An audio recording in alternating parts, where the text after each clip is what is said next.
Startı veriyorum. Ben görmedim, duymadım, bilmedim yok.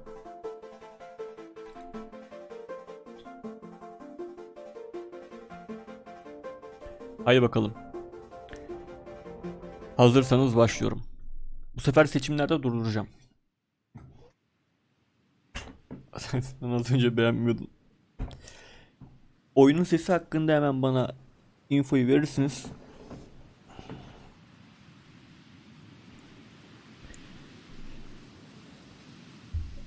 Sesini aç, kız, kapat.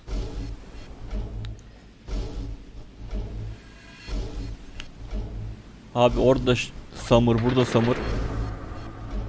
Oo, ne oluyor? Bir çatışma var.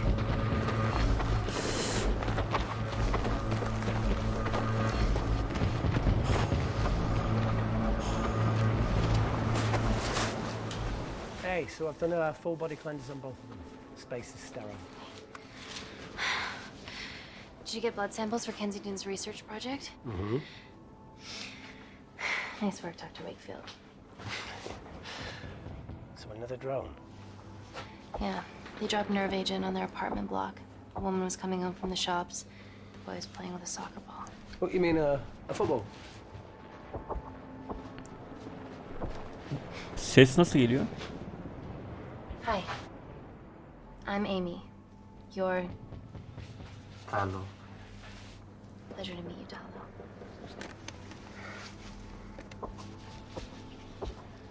Are you gonna hurt me? Ciddi olalım arkadaşlar. Sağlıkçılar ciddidir. Listen. Let me do my work and you'll live. Understand?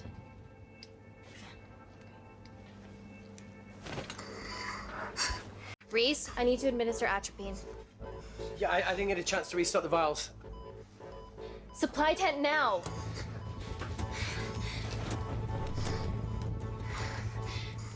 It's okay. Tell him, it's okay. Atropine injections worked on everyone I treated in Syria. Okay? You're alright. You're alright. What's your name? Dima, we're not safe here. The Supreme Leader ordered this attack. We're here to help you. He's trying to kill us. Both of us will stand against him. Kim o? Kim ya? Bizi kim öldürmeye Tell çalışıyor? me. Will this chemical ruin my life?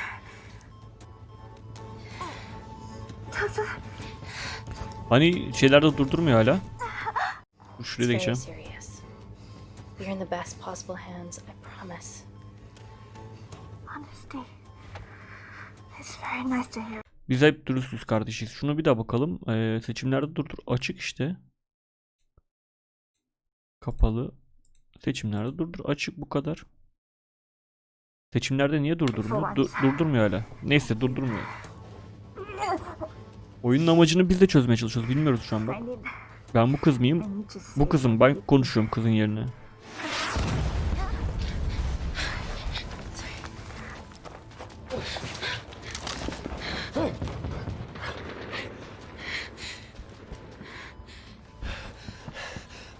The supply tent's been depleted. There's only one vial left. Tek bir şey var. İkisinden birini kurtaracağız. What are you gonna do? Make a decision.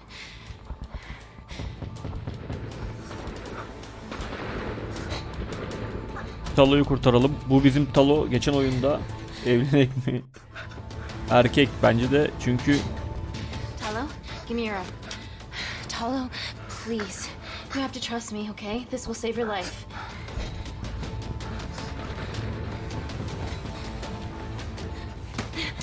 Talo. ulan salak, bir tane şişe var. Allah o kahretmesin ya.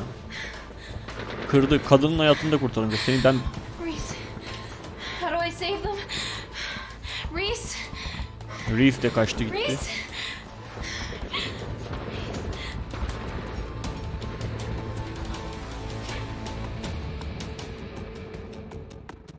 Salak lan. Ulan Talo.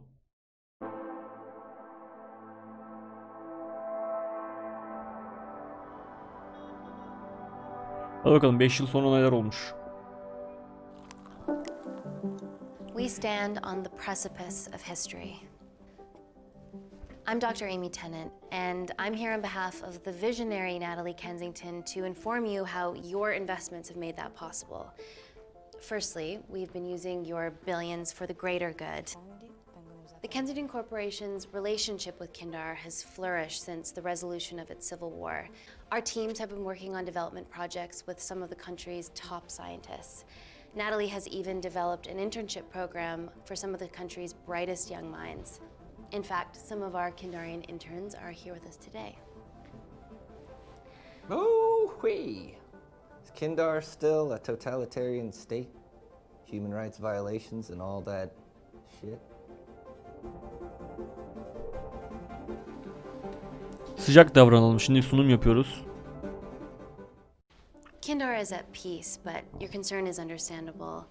May I continue my presentation? I'm just saying, it's bad PR for us to associate with Kensington if she's dealing with a dictator. Well, as you've seen, that's simply not the case. Why is there so much research happening out there? It's a fucking waste of our money and resources. Kindar is a former British colony, and we're all here trying to help it recover. Seems like good philanthropic PR to me. And it's a tax haven. Go on.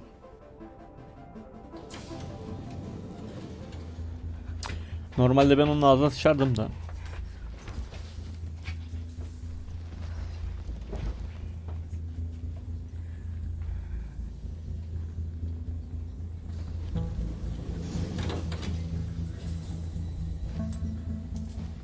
Now, the real reason you're here. The Kensington Complex. Our impenetrable HQ of laboratories built bespoke to Natalie's specifications by the world-renowned Parker Kaplany. Deep within the complex is Security Lab Alpha, a womb of scientific advancement. There, we have something remarkable in development. I'm sure all of your news feeds have told you that Gordon Grosvenor's expedition to Mars is becoming a reality. Yes, the first person to set foot on Mars will be British if we can hurdle this final obstacle together. Ne oluyor buna?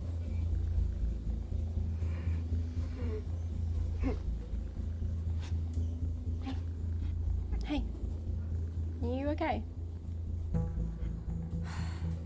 Yeah, rough night. Don't do drugs, Kay. We can't fit a hospital on a 10-ton Mars lander. Hayda. How do we get around this? Nanocells. Stem cells interwoven with nanotech. Once inside a host, they migrate to the site of injury. There, they regrow bone and generate extra blood to help catalyze the healing process. Tiny magic bullets.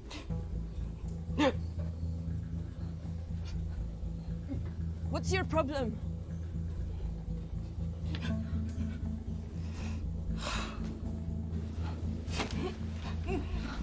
This is, of course, just a mock-up. The real nanocells are still in development and securely back at the complex, but once they're ready, we can begin regulated human trials.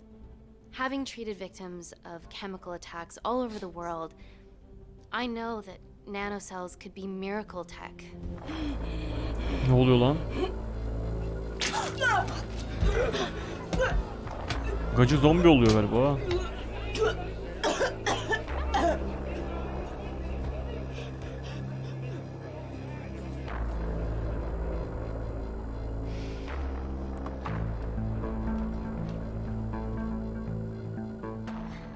Amy, you'll need it urgently. Hang on. I have some serious concerns about this. Likewise. Before my employer invests any more capital, she wants some answers. Amy, it really can't wait. We need to get you to the car now. Yes, absolutely. What are your questions?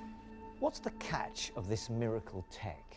You've made it in a lab, so is it Daha çok soru aldım. radioactive or what? What about privacy laws? Are they trackable?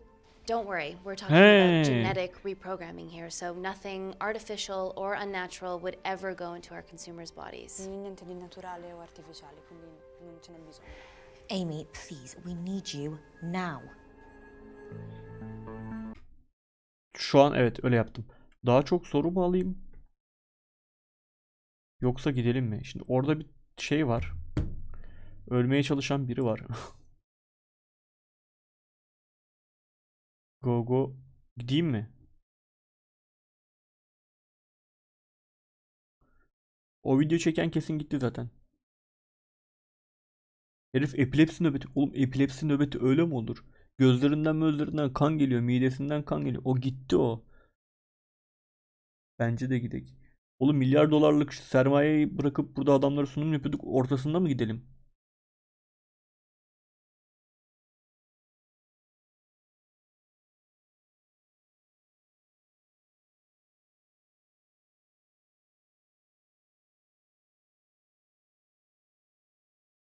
Giden gitmiştir. Kim öyle kim kala. Bence sunumu bitirmemiz lazım yani ne olursa olsun. Oğlum şimdi sorununu bilmiyoruz da o zaten biz gidene kadar öldü zaten. Oğlum şu an öldü zaten o gacı. Kim bilir nerede? Hangi tren istasyonunda, hangi trenin içinde? Bu olmaz başkası. Ya oğlum öyle de şimdi millete zarar verirse yapacak bir şeyimiz yok mu? Biz doktoruz diye her an her yerde olmak zorunda mıyız? Onu biz zaten bak gitsek gidene kadar zaten o kız anasının gözünü gördü. Oğlum kız kan kusuyor bir şey yapıyor. Ona biz gitsek ne yapacağız? Bir iğne çakacağız. Ayağı mı kalkacak? Toparlayacak mı? Öldü zaten. Ancak o ceset bize her türlü gelir yani. Bir de şimdi zombiye mombiye dönüşür gideriz bizi ısırır amına koyayım. Bak o şana o dedi. Kobay o işte diyorum ölüm öyle gelir bize. Kobay olur o. Her türlü gelir o bize. Bence biz sunuma devam edelim boş ver. Gacıyı da yanımızdakini göndeririz şimdi. Oyuna devam ediyorum. Yes. We need proper assurances about these nanocells, Dr. Tennant. Fancy presentations are nice, but I've yet to see a return on investment. Why should we continue to bankroll Natalie and someone so young? All I can ask is that you trust me. Have any of you read my published thesis on cell specialization? Maybe you've seen some of my speeches to the UN on microbiological solutions to future epidemics. Natalie appointed me as head of biotechnology because this is my life, and I will deliver. Amy, Natalie is insisting. I'm so sorry, but I do have to leave. Please stay and enjoy the hospitality, and thank you so much for coming. Let's go, Emily. Ya bu gacının anlattı. What happened? It's already gone viral. I'm ruling out food poisoning. She has other alarming symptoms, we've been told. Naturally, everyone's crying terrorism. A suicide bomber with a malfunctioning bioweapon? She's already at the complex and is being transferred to Security Lab Alpha. Okay, why is this our problem? Because she's one of our interns. Eyvah. Şimdi taklaya geldik. Ben kalsa biraz daha soru alırdım yani. Orada bir, o sermayeye bak. Sermaye bırakılır mı? Uyuşturucu diyor da o uyuşturucu. Öyle uyuşturucu mu var ya? Kan kusacak gözlerinden kan gelecek falan. Bu başka bir şeydi. Arkadaşlar bu başka bir şey.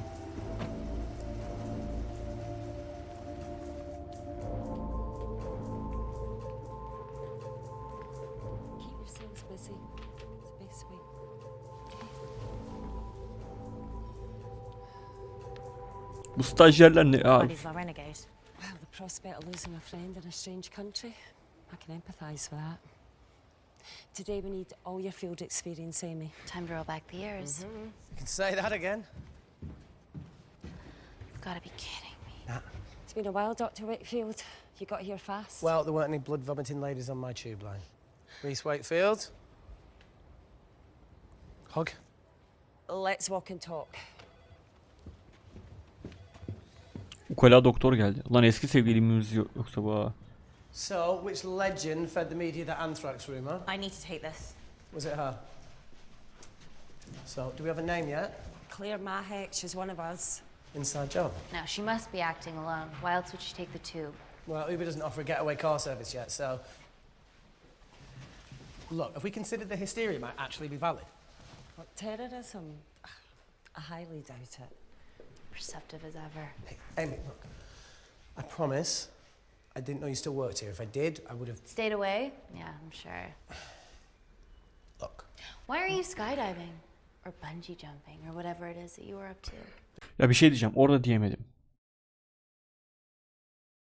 İlaç getiren çocuk. Bayağı bir insta alabilir miyim? Şimdi tam diyecektim ki eğer sevgilisi ise tamam mı? Sokayım böyle. Bütün oyunlardaki kızlar saçma sapan erkeklerle takılıyor diyecektim. Bir. İkincisi şu stajyer üniforması ne kadar iğrenç bir şey ya.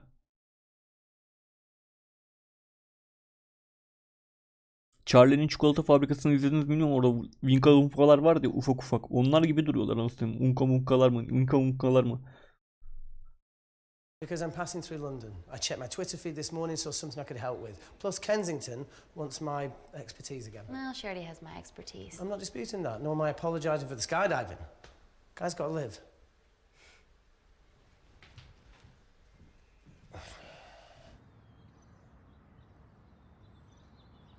And then if you could come back and let me know your decisions. Okay, thank you. You didn't want to run this by me? 2 lifesavers are better than 1. Reese Wakefield is a deserter. I know he's let us down in the past, but people change. Emily did due diligence too. Come on. He o lavuk bizi bıraktı diye orada Hey, kaçtı. guys, can I just have 5 minutes? Just need to use the gents.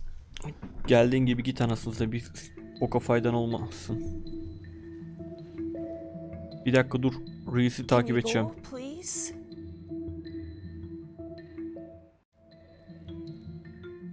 Nat, I'm gonna use the toilet as well. There are toilets down there. Amy! Valorant'ta mı kalmış? Fireball'um. Bir komplekste o size öyle gözüküyordur. Başka açıklaması Valo yazıyor sadece. Twitch'te de şey var bu aralar. Ondan da olabilir. Gender fluid toilets. New policy. Cinsiyetsiz tuvaletler.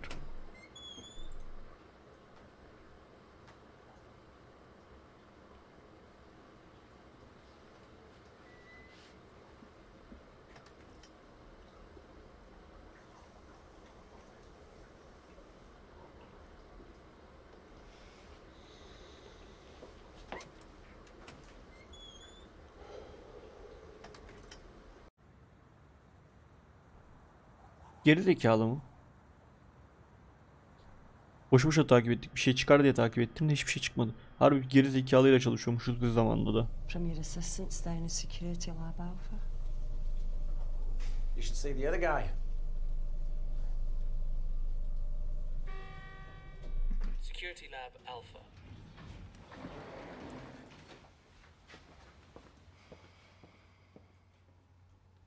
Nat, is this my tech? Yes.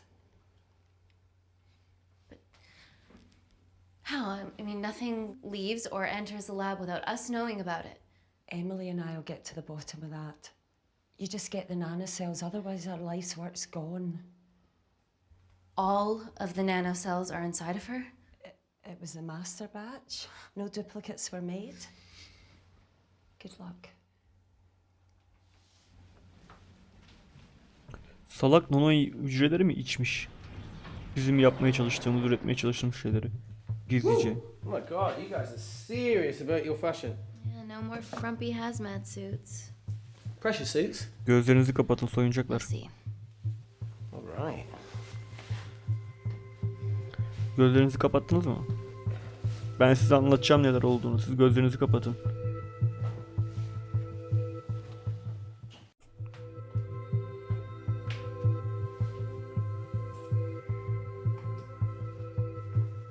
Better changing facilities than in the Congo, eh? Yeah. And Kindar.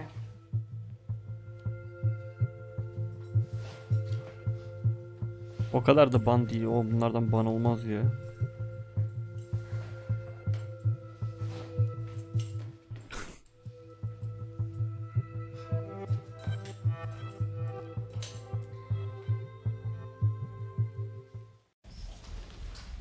Biz de az orospu değilmişiz ha.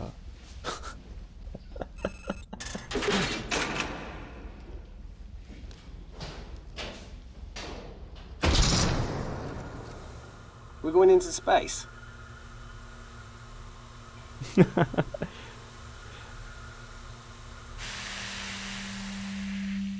Vacuum conditions active. Something like that. Echo! This vacuum acts as the last line of defense to prevent microbes from escaping the lab. The lack of air makes it sterile as hell.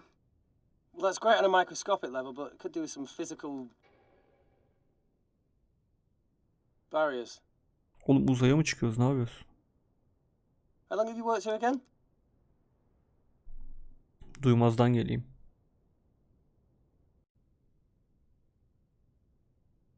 It wasn't just skydiving. I needed a reset.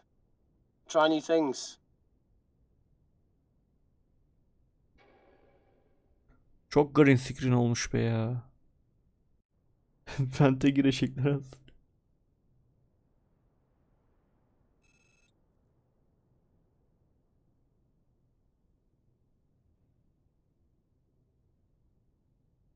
Gerçi adamlar film bütçesiyle oyun yapmıştı. O da var. So the meditation's new. So's the spying. Touché. Vacuum conditions inactive.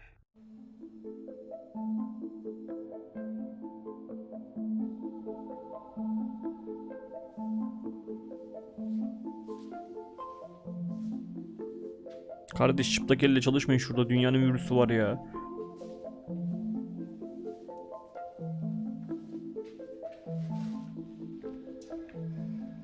Dr. Thomas Malkin, Dr. Everly North. This is Dr. Reese Wakefield. He'll be assisting us today. Cool ponytail. Let me take you to her. Feels like we're at the centre of those dolls that go inside each other. Matryoshka dolls. Yeah.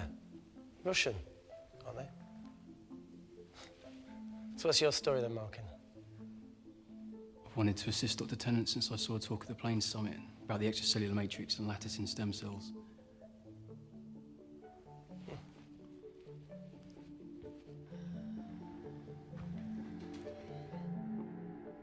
Holy shit. It's attacking the bone structure. We've never seen anything like it. I have a sample of her blood under the microscope.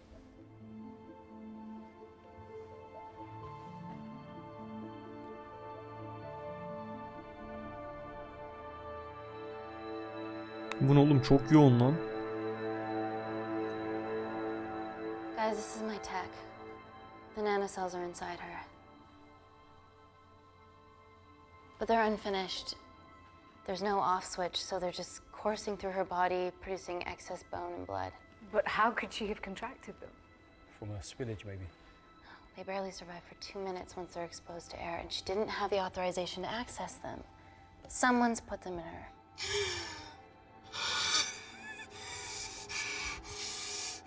No. Leave it in, Claire. You need it. Feels fucking weird. You a terrorist? Ben It'd be a terrible one if I was. I did this for Mina. What's Mina? Terrorist organisation. Oh, you stop that, please. Look, how many times have we seen a lone wolf release pathogens into the air? Nanocells aren't airborne. They can only be transferred via blood-to-blood contact. Answer call. Bioterrorism suspect named as Claire Mahek, a Kandarian intern at Kensington. TV off.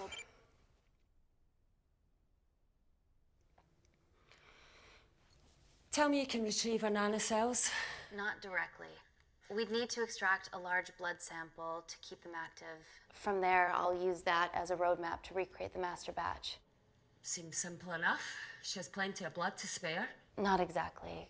Her new bone matter is consuming her body's resources at an accelerated rate. If I remove that much blood in one go, she'll die. And if she dies before you extract her blood? Without a living host, the nanocells will just dissipate. Au revoir, nanocells. So either way she dies. Okay. Amy, we're gonna have to go for the option where we retain our asset. Natalie, I can't just... I'll get back to you. End call. What should we do, Doctor? Set up for a full blood diagnostic. There has to be a way to get the nanocells out of her safely. Dr. Wakefield, please replace her IV. I can't risk any outside contamination. Sure thing. Dr. Tennant. Şimdi burada kızın suçu yok. Kızın içine biri yerleştirmiş.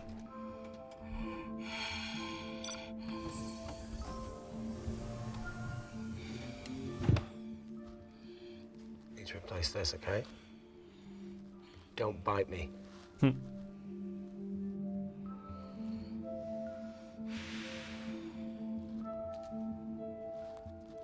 Whoa! Shit, sorry. A little rusty, you know what I mean? And don't go anywhere.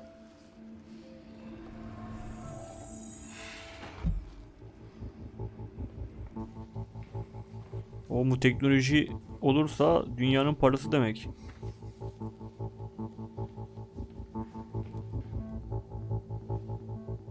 Who delivered this crate? Oh, it was here when we arrived this morning. Well, it's in the way. It needs to be moved. Doktor Malkin diyeyim.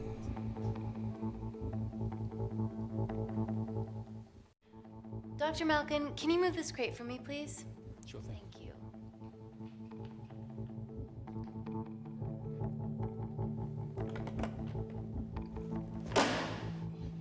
Dr. North! Dr. North! I'm sorry, my shoulder's playing up. Do you mind? Cheers.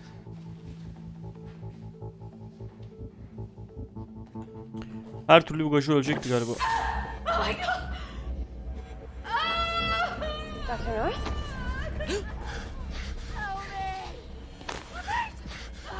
It's not personal.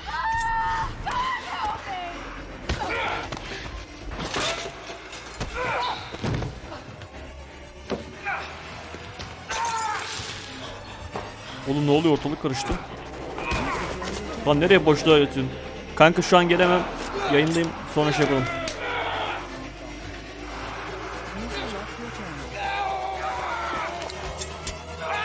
Oğlum ne oluyor? Ortalık fena karıştı. I'm good. I'm good. Check on Dr. North.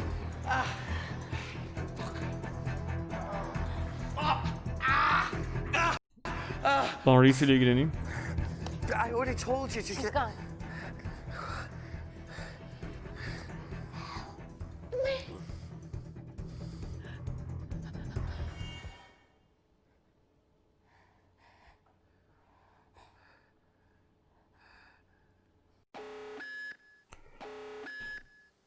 Oğlum bu devirde yanınızda kimi tutacağınızı işte karar vermeniz gerekiyor. Gördünüz mü?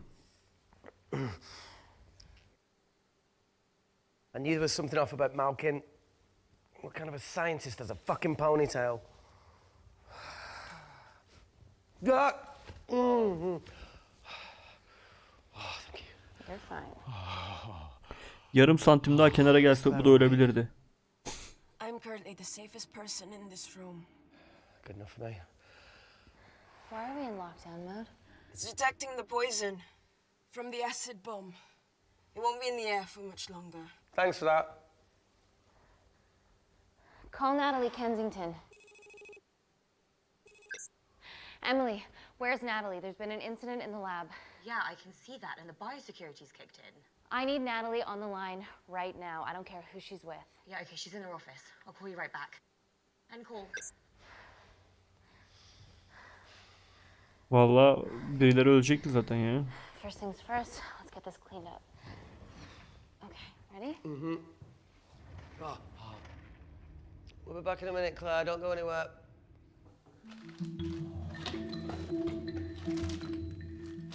What the fuck? No first aid kit. Well, that needs to come out one way or another. Kensington could have at least left us some of her expensive whiskey. Ah! Alright, this is gonna stink. Fıkra anlattı. What does the sign say on an out-of-business brothel? Eh? Ah! Ah! Oh! Beat it, we're closed. Fuck off.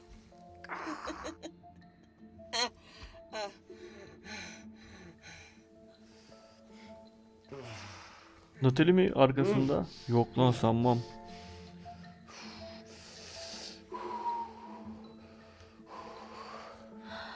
Bacağınızda bıçak saplandığında direkt böyle çekin.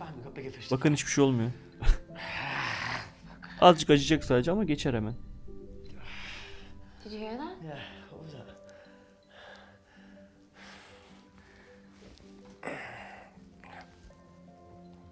Sesi arayalım, bırak, bu ölmez, bir şey olmaz.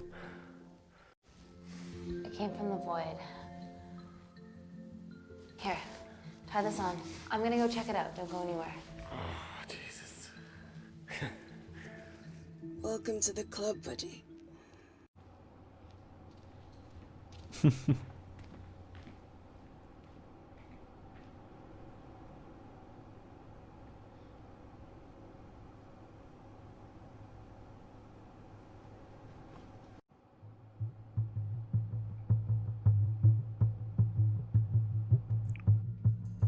Oğlum buraya saldırana. Biz burada What the hell is that? It must be coming from beyond the walls. zombi saldırısından daha fena durumdayız ha. On the computer, but I don't know how my assistants did that. Alright, would you mind? Thank you.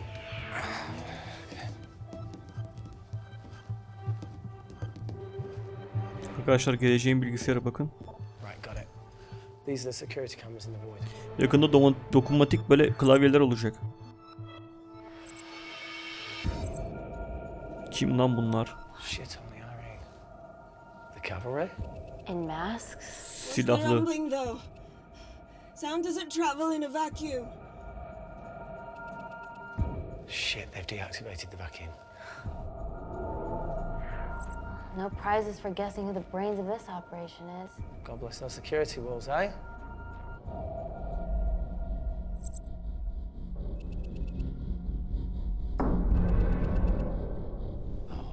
This is impossible. They would need unprecedented access to our security systems to be doing this.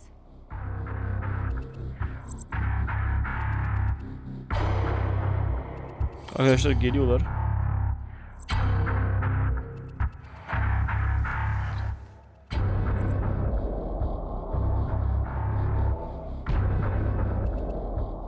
They're her damn cavalry. Look, they're Kandarian too. I knew you were part of something bigger. Lumpers all together because they have the same features. Big eyes and big lips too. The divisions in my country are complex. Those bunch are not from my team.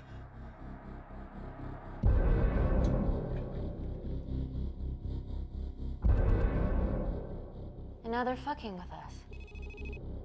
Answer call. Amy, what's going on down there? You've been infiltrated, Kensington. Dr. Malcolm was a plant. Thanks to him, Dr. North is dead, and so are my dreams of becoming a professional footballer. But you killed Malkin. Yeah, how'd you know that? Emily checked security footage from the lab. I mean, does privacy even exist around here? There are 3 masked intruders in the void, and they're armed. They've deactivated the vacuum and bypassed the security wall. I'm still alive. Make sure she knows that. Biosecurity is still enabled, so you are safe no matter what. Well, unless they open the door with that magic laptop. I'll get onto this intruder situation. Oh, well, not that I'm not grateful, but why is lockdown mode still active? The poison from the acid bomb has dissipated and the bioprotector is containing Claire's infection. It must be detecting something else. The safety of London is paramount. We can't risk a bug getting into the city. Amy, you need to extract Claire's blood, especially if the intruders have come for her. The nanocells cannot fall into the wrong hands. Well, there's an easy way to prevent that. We smoke Claire. No! End call. Wow. Still can't keep your cool under pressure. She's responsible for this. That makes no sense. We're her only hope at retrieving the nanocells. Yeah, she's going to let us extract the nanocells and then kill us by gunfire. Wow. Bleak much? All right, look, Parker Kaplani designed this lab, right? Do you think he built an escape route, a back door, anything? I don't know. We'd have to ask him ourselves. Yoo-hoo. What now, Claire? Can you move the dead people?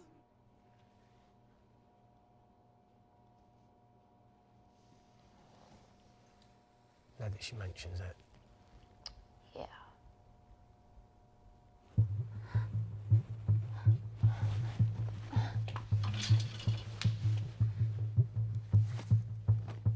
Okay.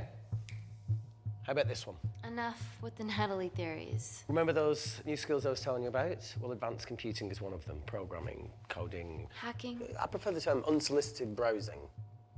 Yeah, no, sorry. Hacking is better. Look, I know you two are besties, but I find Natalie a bit... meh. Let's access her camera. Give her a little listen. This is how scientists get killed, you know.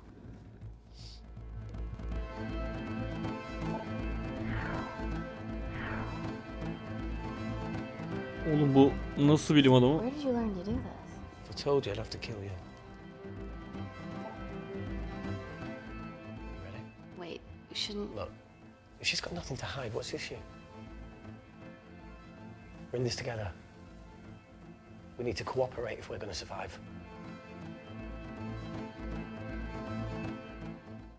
Go ahead. The 3 intruders in the void have managed to lock every lift and door giving us access down there. Whatever they've done has caused electrical blips throughout the entire building. There are questions. Have the security idiots announce an upgrade gone awry? No one can think this Claire situation's any more serious than it already is. This seems planned, Natalie. There must be more traitors in our midst. Emily, please. 2 people are trapped in that lab with our prized asset. They are our priority. Announce the security upgrade.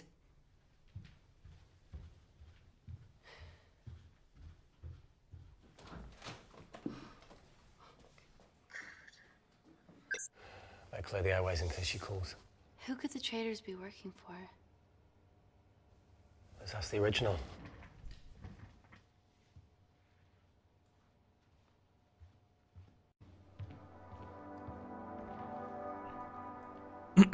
Orayı hacklemeleri biraz daha uzun sürerdi herhalde. Amy, What do you and your friends want? I'm not an espionage mastermind. They aren't with me. So how did all the nanocells end up inside you? Isn't that totally obvious? You should listen to Professor Xavier over there. About what? Kensington. So she put them in you? No. Not me.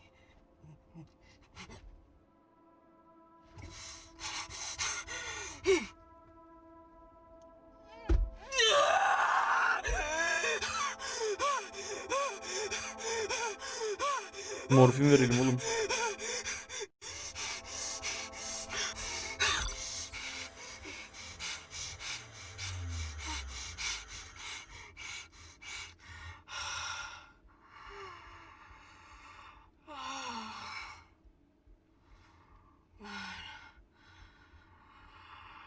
Thank you.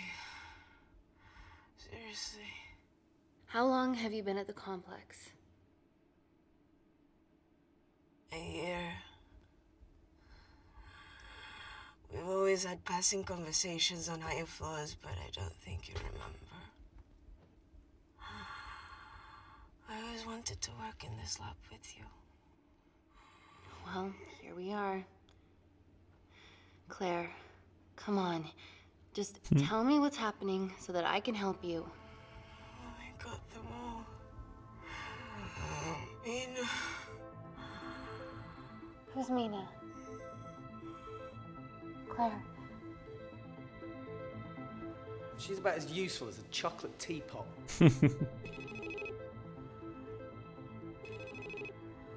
Ready for more cryptic bullshit? Answer call. Guys, you were right about the intruders. They've sabotaged the system And have electronically barricaded themselves in the void. Yeah. Tell us something we don't know, please. How are they bypassing your security system so easily? Kensington Corporation stock plummets amidst TV links to... off. Rescue plans are being made. Well, have you contacted Parker Kaplani? He designed the lab. He'll know how to get us out of here. We've been trying, but he could be anywhere on the planet right now. Parker has no compunctions about who he builds labs for, as long as he pays quote. Excuse me.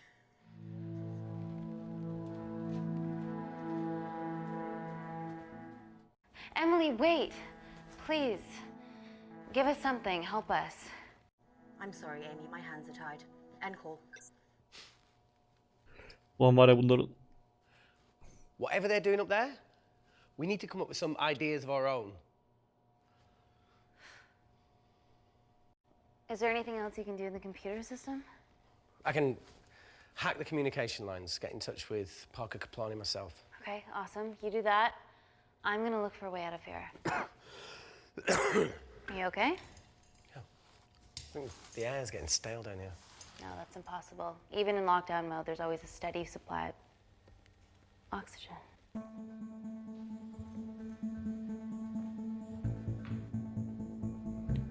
Oksijen giriyorsa biz de oksijenin girdiği yerden çıkabiliriz arkadaşlar.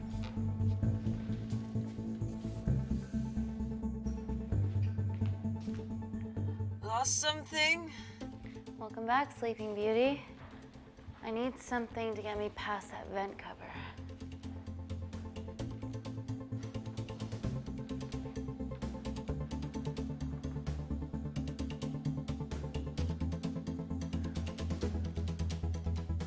Tabii ki kaba oğlum.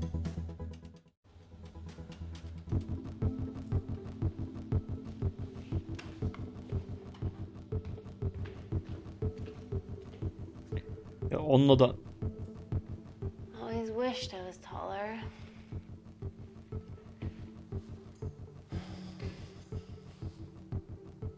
Amy, do you need a hand? See, even with one leg, Wakefield is still the MVP. Most vanishing person? Ooh. Sorry, that was harsh. No, you've grown some weight, I'm proud. Come on then.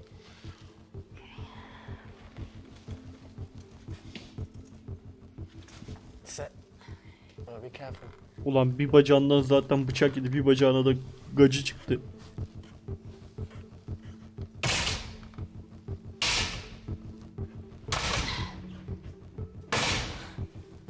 Sit, that's good. Yeah, okay. Can you put this back? Yeah, I got it.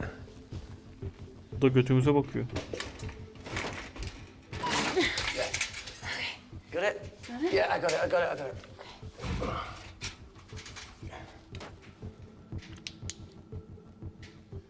You going in or not? Okay. Ready? Yeah, after 3. 1, 2, 3.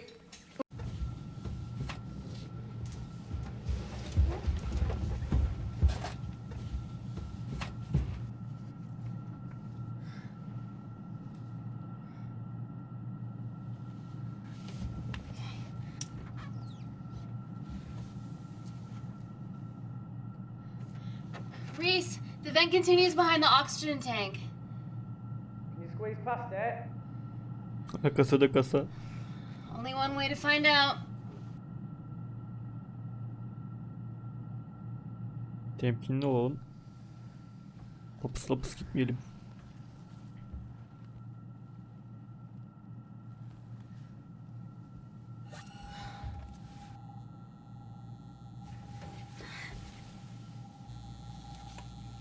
O neymiş lan öyle?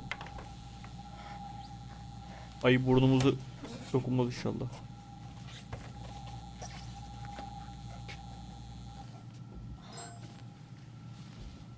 Biz olsak o lazer bizi ikiye ayırmış da. Made it. That's excellent news. I thought you were going to get stuck. Kızar haliyle çok seksi ve güzel. I think there's something further on.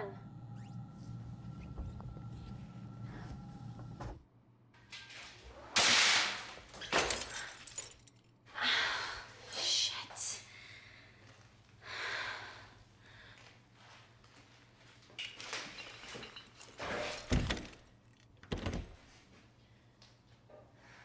Bağır bağır içeride kimse yok mu diyor. Anasını ağlatmışlar lavaboratörü.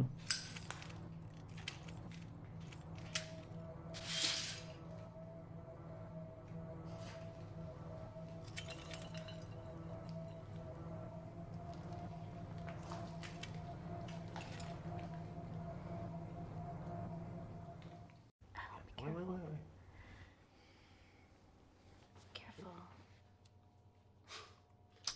Oh. It's quite cute, matching wounds. I mean, mine says slightly more impressive. Mine put both of yours to shame. I hate her. So, anything else of note up there? Just a storeroom full of broken glass and...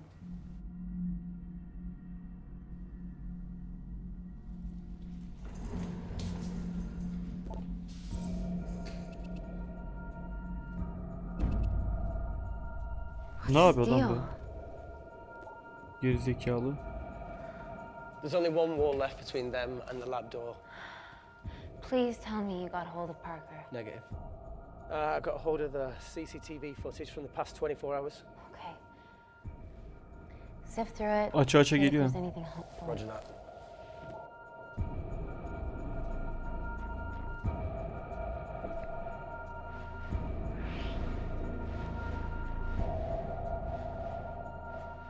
Fucking sneaky bastard.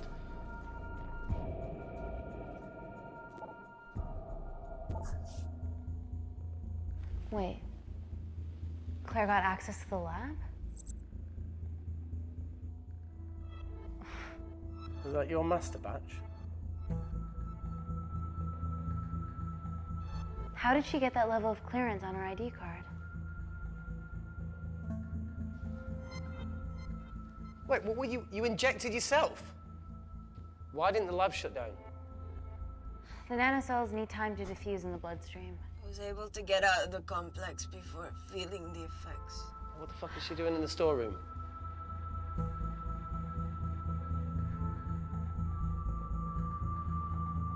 I destroyed all the duplicate nanocells too. What? I didn't authorize any duplicates to be made. So you were just stealing the master batch for employers to replicate? Who? Who was it? Was it the Russians? No, I was heading to MI6 to... Oh, fucking impeccable timing as always. MI6? Why were you taking them there, Claire? Answer go! Parker. We got a hold of Parker. Half true. I was already en route. I get alerted every time shit hits the fan in one of my labs. We also have the identities of the 3 intruders. Sending them through. Bakalım hangi tanıdığımız insanlar. Hepsi stajyer. These guys. They're from last year's batch of Kindarian interns. Sleepers, like Malkin. Yeah. Guys. There's one security wall between them and us. What have you got? What are our best options, Parker? I need 10 more minutes to study these blueprints. That lab was built to contain world-altering alchemy. So excuse me if backdoors weren't part of my thinking. Amy. End call. Reese. What? Do you want to listen to a fucking bullshit about nanocells again? We've got 10 minutes to think without all that shit.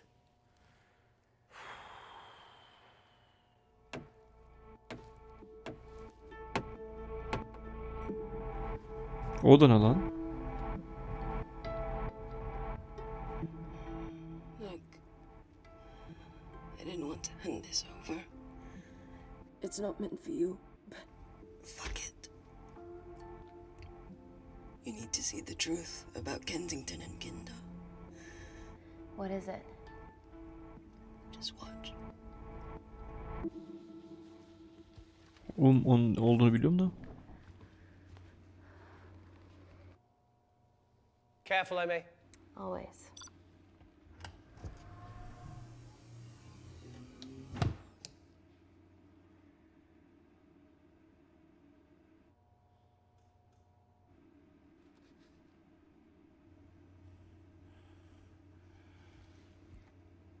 Wait. This is really lame. Could you hold my hand? Oğlum tutma, kesin başımıza bir iş gelecek, tutma. Direkt tutmayı oyluyorum bak. Sen siktir git bizim... Oğlum niye seçenek yok ya? I'm just really scared. Go on. Watch. Isıracak. Şey hakkı vermedi, yoksa hayatta tutturmazdım.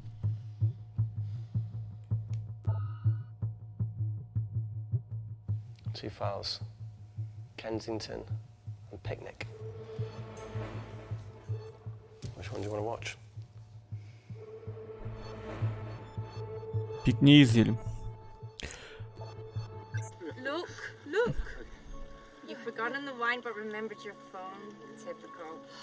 Mina's mad at me these days. Well, I'm sorry I forgot the wine, okay? Yeah. Raw onion bhajis, egg mayo, tomatoes. Claire takes too many selfies in London.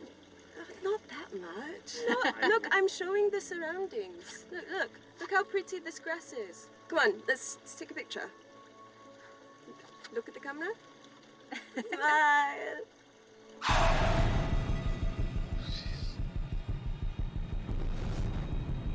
Bu neydi oğlum ya?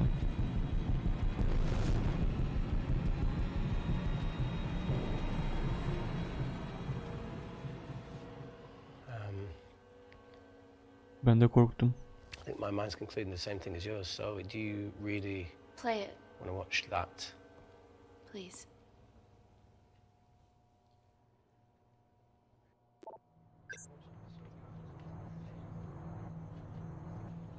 If this gets out, we'll be answering to the UN. Kensington, Ma. What's the problem? We quashed uprising villages, and you got human trials to assess your technology. 2 birds, 1 stone. But 3 whole villages.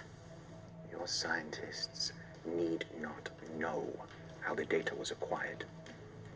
The Supreme Leader is a man of discretion.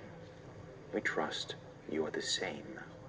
Most certainly. Make sure of it, or we will.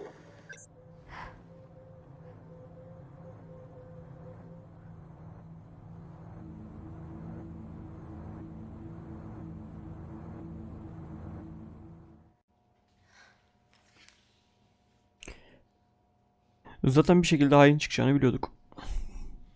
Ama işte bunlar kurtarmaya çalışırken onlar ölmesine izin veriyormuş. The Kandarian government and Natalie Kensington experimented with your nanocells on my people, my village, my parents, my sister Mina. They were all killed for opposing the dictatorship. Natalie was making duplicates of the master batch behind my back. My tech killed people. And you were taking all the evidence from MI6? In that USB and in your veins? Now the Supreme Leader has activated a sleeper cell in the complex to cover his tracks. Yeah, not to mention Natalie's. Why didn't you tell us this before? I didn't trust you.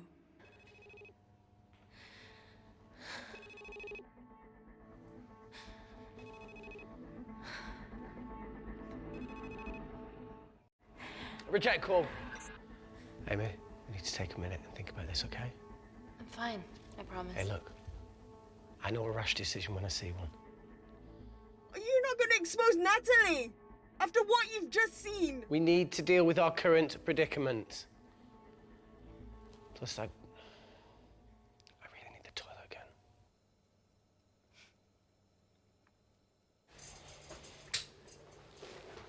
Would you believe this isn't the weirdest place I've taken a shit? Do you need me to stay and help you? No, you're fine, you're spared. I'll be sitting outside. Okay. Zaten tuvalete girince sadece düşünüyor. Will you quit like you said? Pass. I never thought I'd have to answer that question. Oh, you do the right thing, you always do. A habit I wish I had. Well, it might have rubbed off on you if you'd stuck around. Why'd you leave, Reese? The absurdity. Not knowing whether Saving someone was the right thing to do if it condemned them to a life of pain. it's too much for me. A coward isn't the man for you anyway. That wasn't your call to make. We were a team. Hindsight's a bitch, eh? Heard of Mr. Cracking Fortnite in Eritrea. Where can I sign up for this war-torn world tour you guys were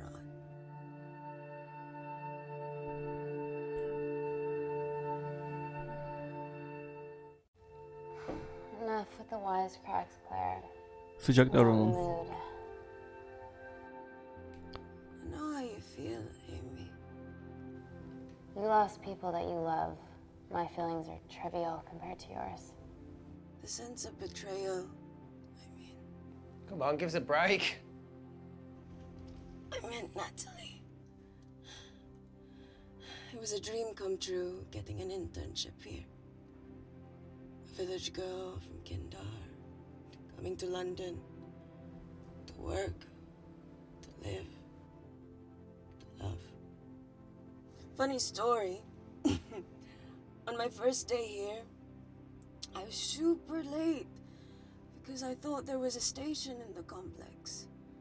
Turns out I was looking at the tourist tube map with disused and unfinished stations. Yeah, that's right. They half-built station under the complex. Tabitha Greens. We're so far underground, we must be right on top of it. Yeah. Yeah, you might be right, Claire. Thank you. Anytime.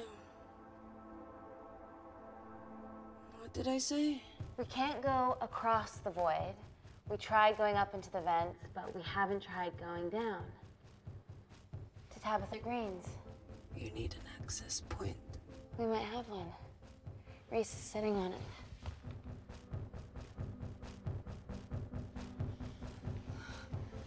What do you have to know?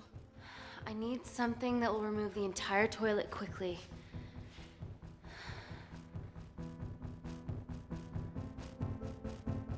Kimya her şeyin üstesinden gelir. Kaba güçe gerek yok. Kimya. You're gonna have to get your hands dirty. Not necessarily.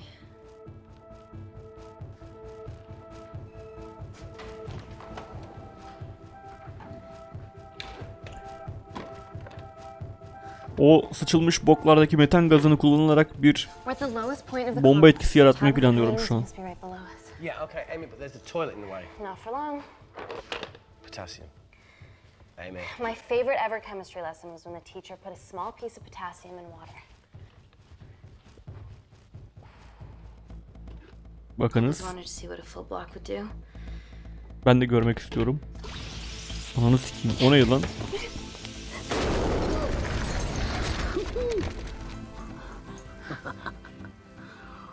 Oh, you are positively insane.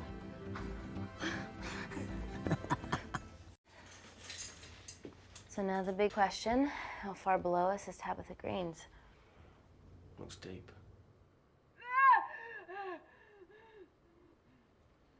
I'll go check it out.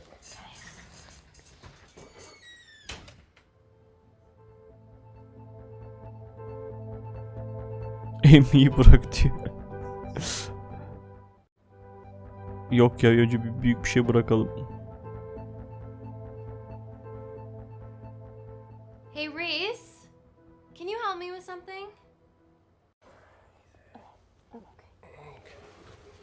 Easy does it. Should have used his ponytail. He'd be at the bottom by now. Oh, whoa!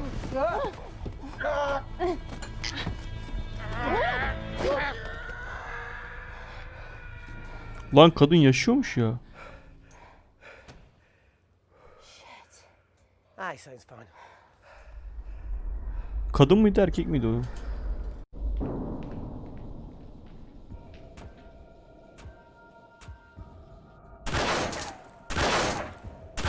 Bu salak da seken mermiyle kendisini vursa ne komik olur ha. Their bullets won't dent these doors. They were built to withstand much more than that. The Void's last resort defense mechanism is the kicker. When it detects a rogue pathogen, it generates a white heat flash to eliminate the threat.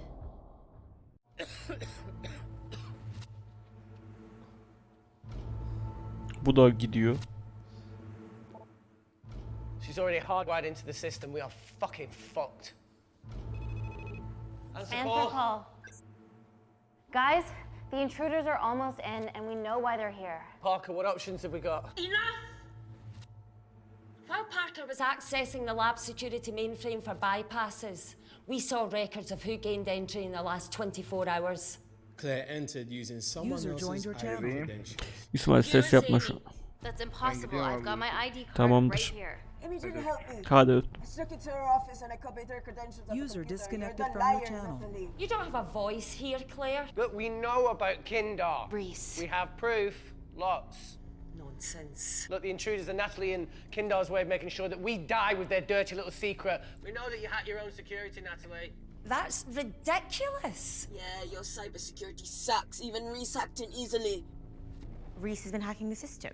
He isn't an employee here, is he? What's your story, buddy? He spent the last few years bouncing between pharma companies around the world. A mercenary.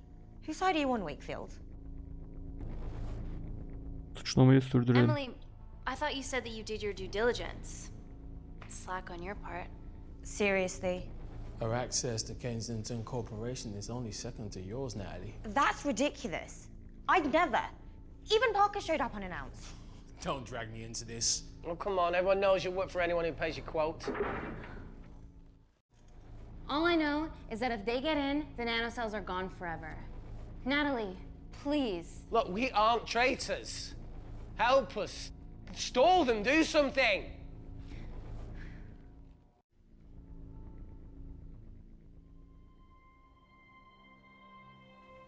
Amelia, regardless of what we think of each other right now, you're one of my closest friends. Parker? So we're trusting these guys now? Yes, we are. Can the void jam electronics? Negative. Could you reinitialize the vacuum? Two of them aren't wearing helmets. I can't. They've locked us out. Reese could. His computer down there is hardwired into the system. All right. Okay, talk me through it as fast as you can.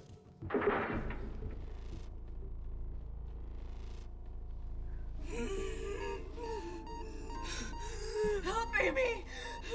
Help! Help!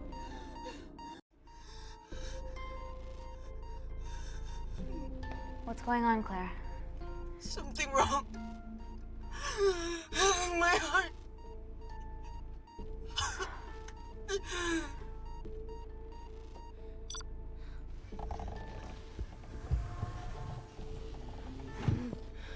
Are you going to wear a mask?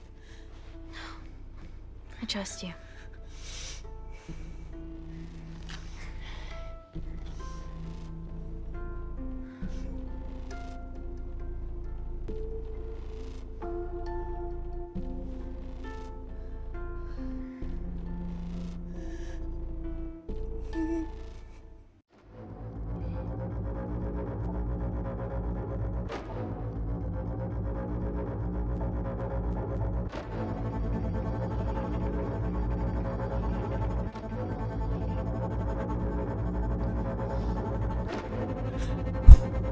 Zaten kadını görseler korkardım, gözlerinden ağzından her yerinden kan geliyor. Ever tell you how to turn the vacuum back on?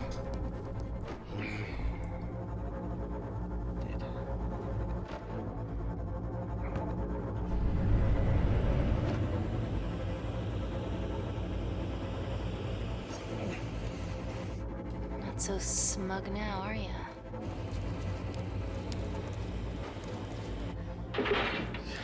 We're not out of the woods yet.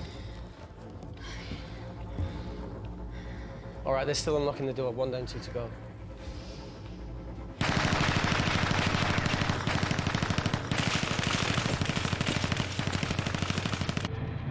Ulan şu sekeni de vursak, ulan o eldivenle o parmakla nasıl basıyor klavyeyi ya? Suffocate, you bastards.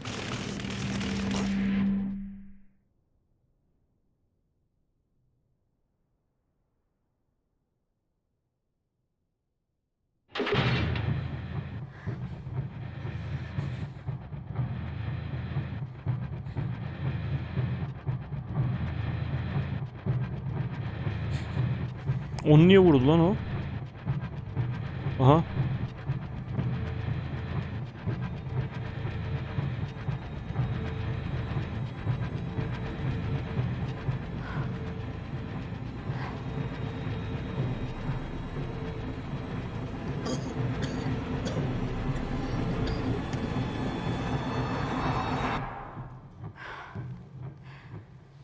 Ölmedi.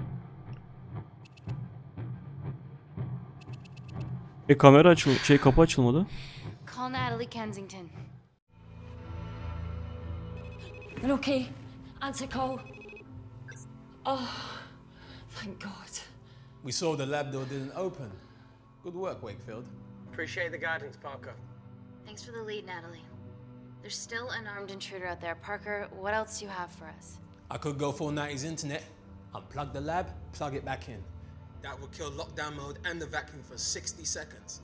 You guys can then escape before everything initializes.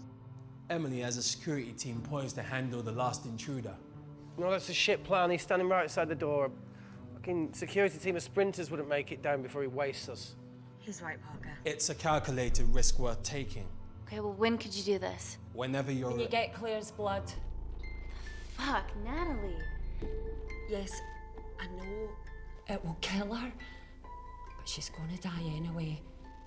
She'd be sacrificing herself to save millions. Think, Amy. We can't start over again. This has been our lives for the past 4 years. We're not the only country trying for nanocells. I'm not a murderer. You're a monster, Kensington. Just take the blood, Amy. Time is running out. Deal or no deal? Anlaşmadık amına koyayım.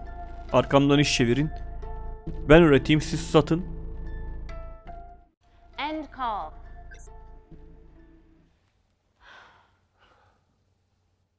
Ailesini katledin. Corner here, Emmy. There has to be another way that doesn't involve killing Claire. There isn't. Lan 2 tane bilim adasındasınız. Nasıl yok? Yeah, by Natalie. The lab's in lockdown mode because she ordered it. There's no other chemical threat outside of Claire's bioprotector. Yeah, there is. Actually. O ne oğlum? Lan sen de mi içtin amına koyayım? Should have brushed up on my needle handling.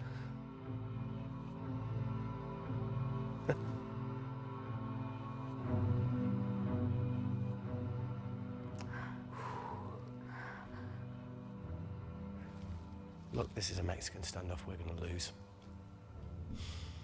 It won't be long until I'm like Claire, and eventually the oxygen will run out, so Parker's crazy plan of opening that door is our only hope.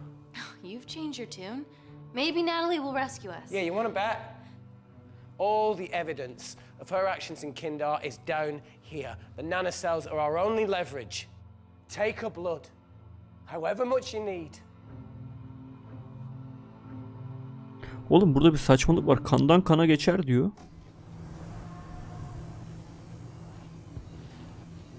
Ölü hücrede yaşamaz diyor. Claire, please give me your arm.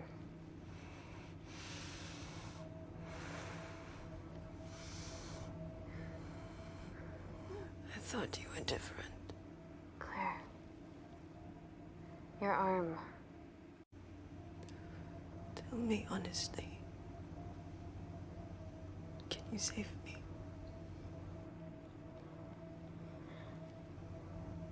Dürüst olayım. There's almost no chance of it. Your internal physiology is completely changed, and I can't predict what's gonna happen. You're weak. Look, I don't even know if I'm gonna survive this. But if I do, I promise you that...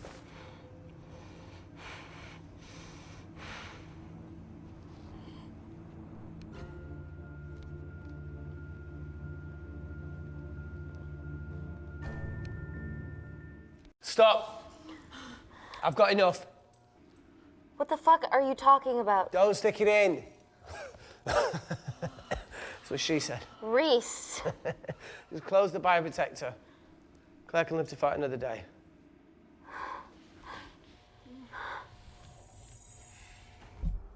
It's about time I contributed an escape plan. What? While Parker was talking me through the vacuum reset, I realised that a full lab reset wouldn't be much different. We don't need those pricks upstairs. But if you reset the lab, they'll be alerted. That's where things get creative. I hacked into the lab security camera and recorded the last 3 minutes of you preparing to extract Claire's blood. I can output that 3 minutes of footage onto their security feed.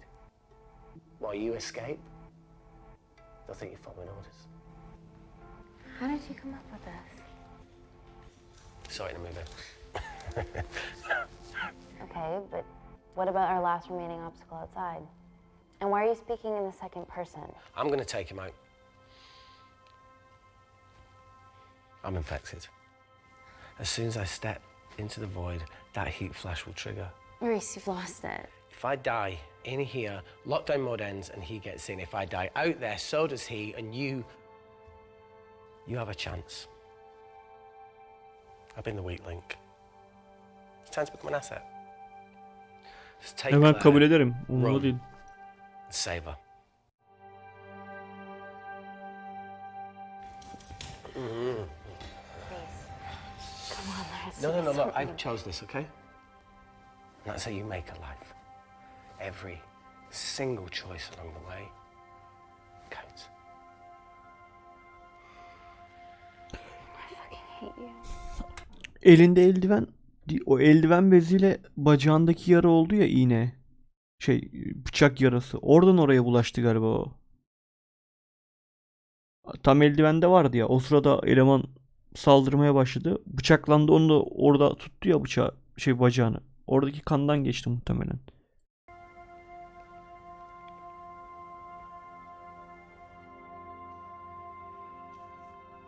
You know, I went back to that beach in Kindar to face it. Talo and Dima. Talo ve Dima ikisi de geri zekalıydı. And I think maybe if I hadn't lost my shit, then we could have saved one of them. Kurtaramazdık, hiçbir şey olmazdı.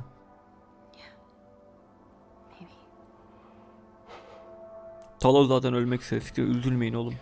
I'm sorry for leaving you.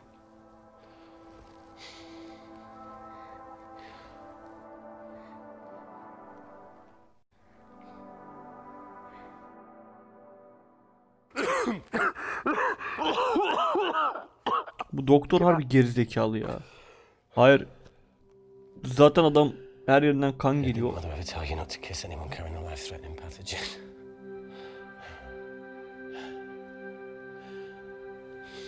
I appreciate the sentiment, though. More than you know.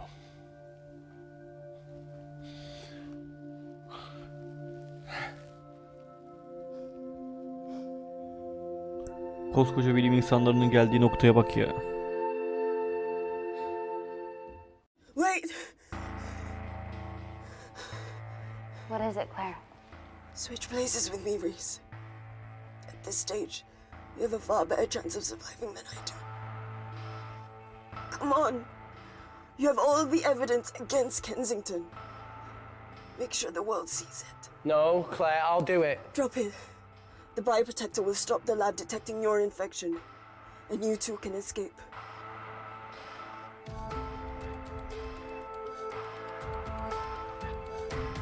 Come on!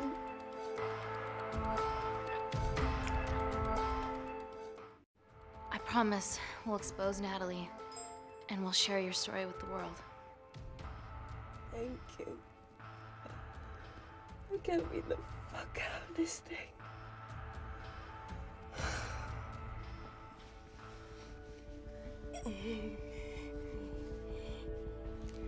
Kızın kemikleri de maşallah.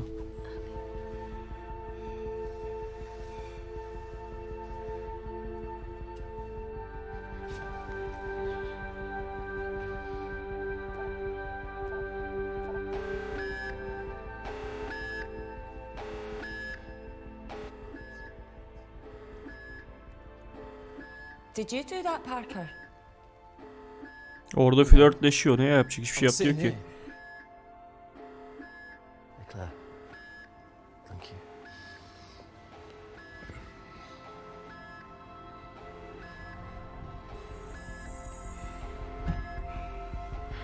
Let's do this.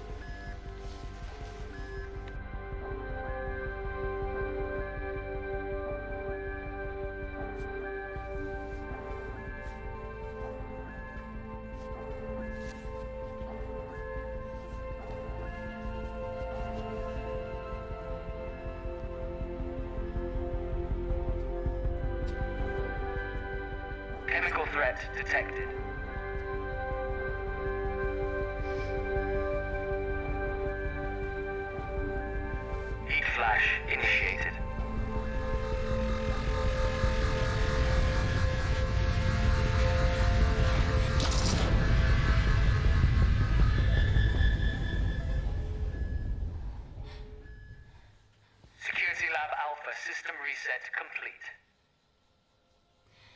nailed it, Claire.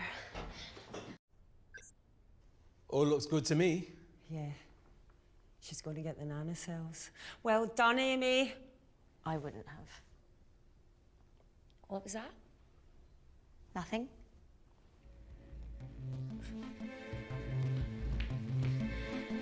3 minutes.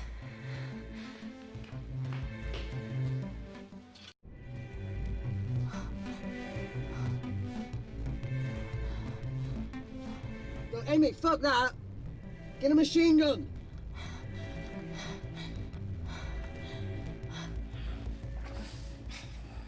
Alright, careful. Okay, ready? Mm-hmm.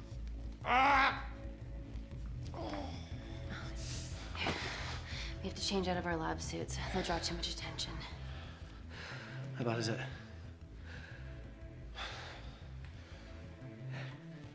Can you see the bone? I'm gonna go to the disabled toilet and grab the fold-up wheelchair, okay? Change quick. Yes, ma'am.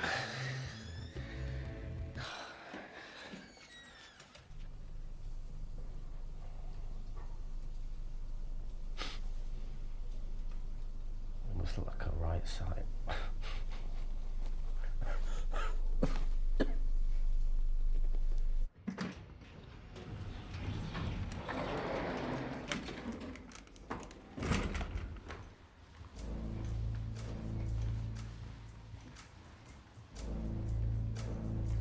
Emily wasn't bluffing about the security team.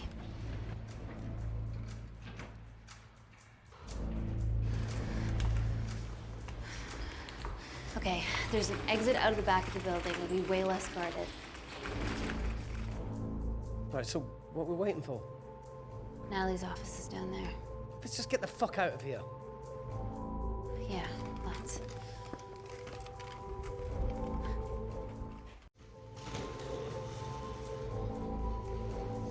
Let's finish what Claire started. MI6, here we come. Stop right there, Amy Tennant.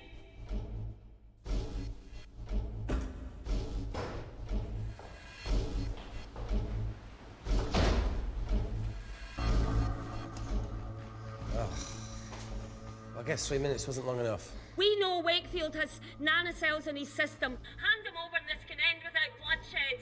Well, that's clearly bullshit. Just do it, Amy. Agresif olun. Çok basit. Silah onlara değil, adama dayayacaksın.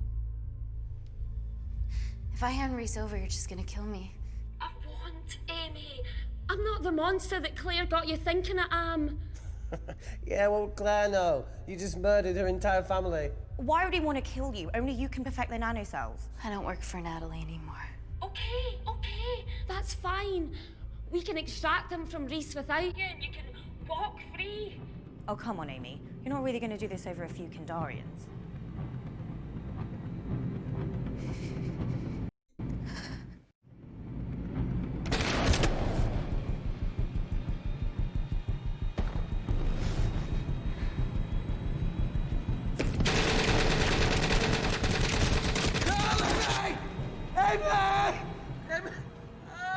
Fuck! The fuck? Oh, God!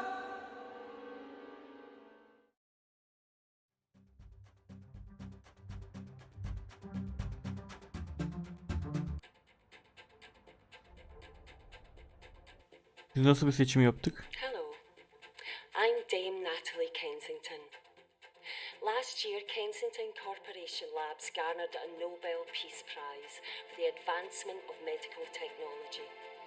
Our breakthrough nanocell treatment was crucial to Gordon Grosvenor's Mars landing and has revolutionised the treatment of war zone injuries. Today, our miracle tech becomes available to you and your family in all British hospitals. Global medical care begins here.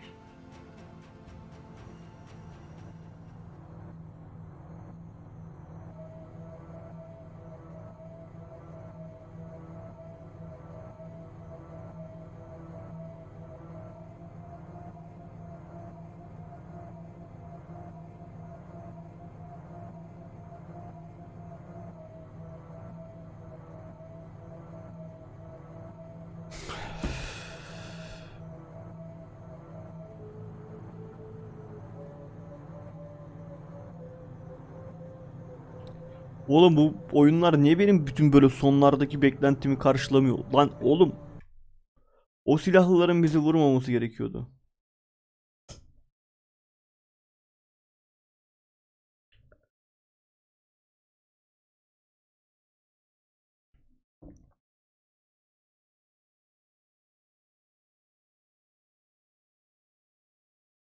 Şimdi burada farklı son var da. Ben orada adamı teslim etsem gene bu sonuç olacaktı. Teslim etmemek için ateş ettim. Bana orada bir seçenek sunması lazım. Hayır şey yani bunu denemek değil ki. Zaten oraya gidiyor oyun.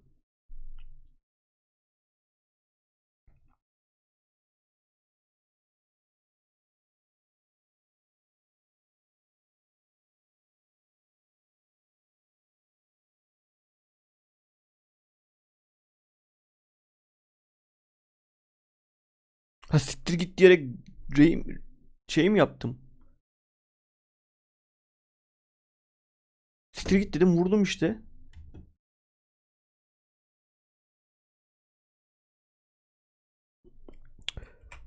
Bak şu an çok kızdım.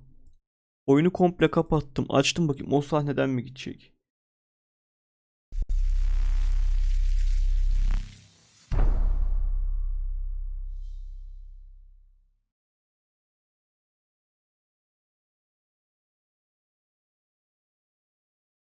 Devam et dediğimizde eğer o seçim sahnesini atarsa bizi kayıtlama save almadıysa oyun.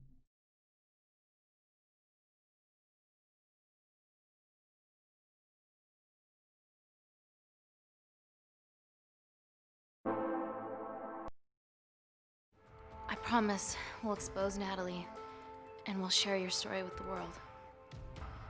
Thank you. Get me the fuck out of this thing.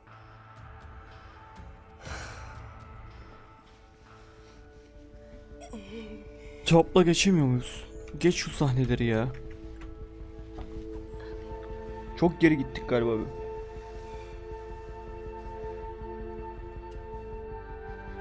Neyse şimdi patlayacak falan bir 5 dakika falan sadece şey yapmış oluruz.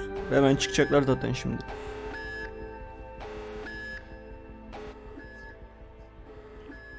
Bakalım ne olacak merak Did ediyorum. you do that, Parker? Parker hala orada flörtleşiyor. Bu karıya harbi çok uyuz oldum ha. Tam bir orospu.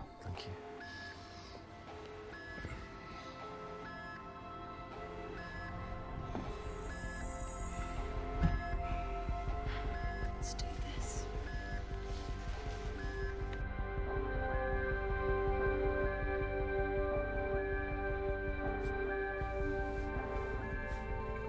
Oğlum hep de kör oluyorsun ya. Sayfa açılınca mı kör oluyorsun? Beyazlıyor mu ekran çok?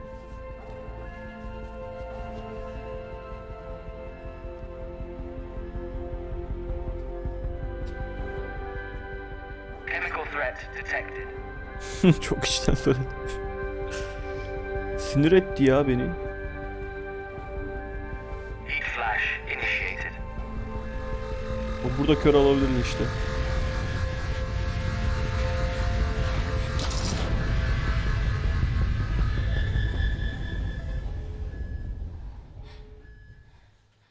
Şimdi şu kör oluyorum.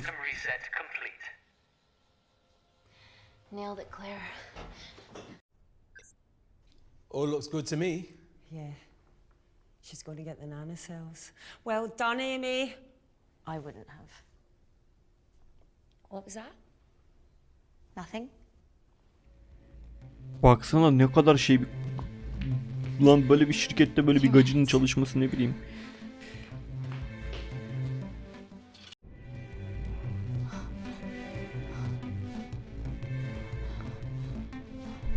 Amy, fuck that. Get a machine gun. Gunny machine gun. Gunny machine al tara işte. Bu tek ateş etti ya. Gerçi nereden bilecek ateş etmeyi bilim insanı. Ready?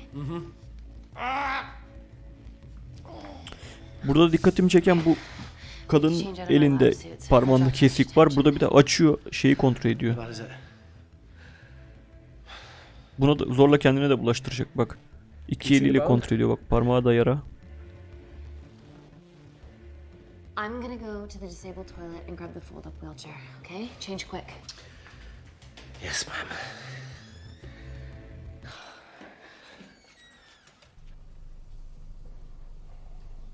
Bu arada kadın üniformalı daha güzel gibi duruyor.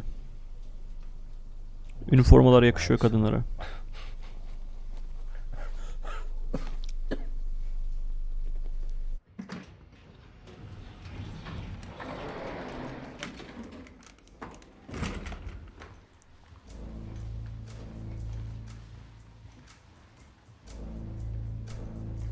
Emily wasn't bluffing about the security team.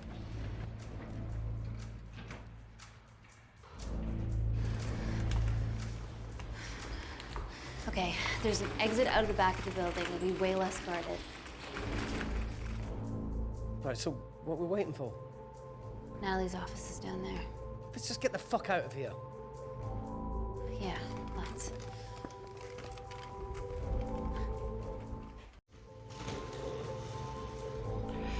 Evitaların ucu gözüktü. Finish what Claire started. On my six, here we come. Stop right there, Amy Tennant.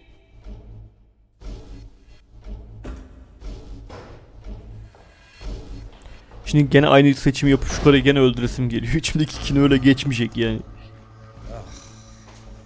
I guess 3 minutes wasn't long enough.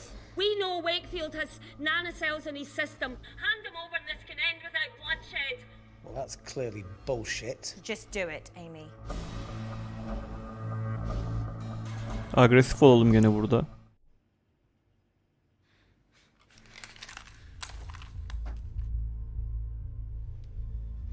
If I hand Reese over, you're just gonna kill me. I won't, Amy. I'm not the monster that Claire got you thinking I am.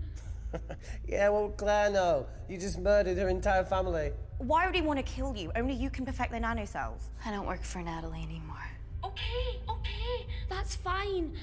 We can extract them from Reese without you and you can walk free. Şanav onun işine sen bakarsın. Over a few Kandarians.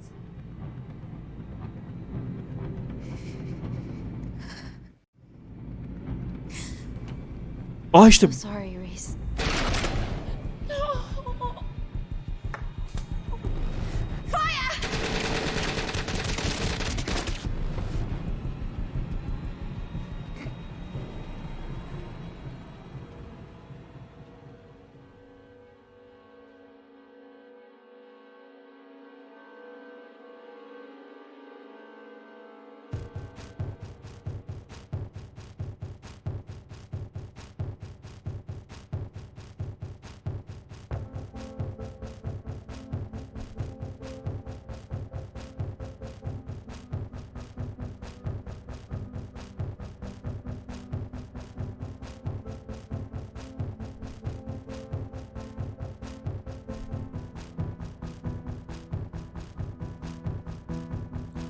Makul davranınca da farklı bir son, bizim öldüğümüz son mu acaba?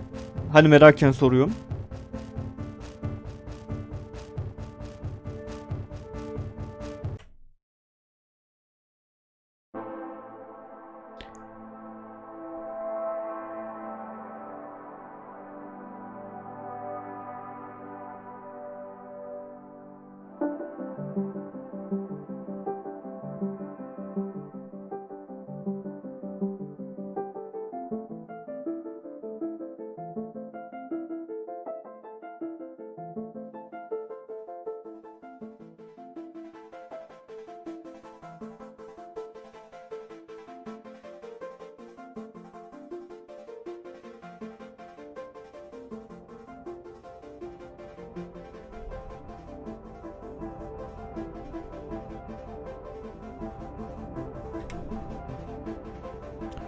Oyun oradan devam ediyor yani. Çok da bir olayı yok.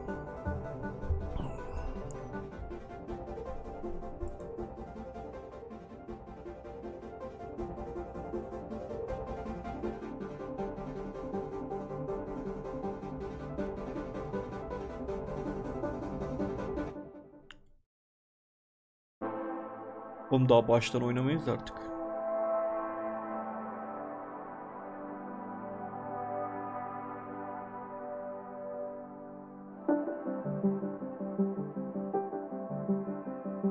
80 tane sahne keşfetmişiz.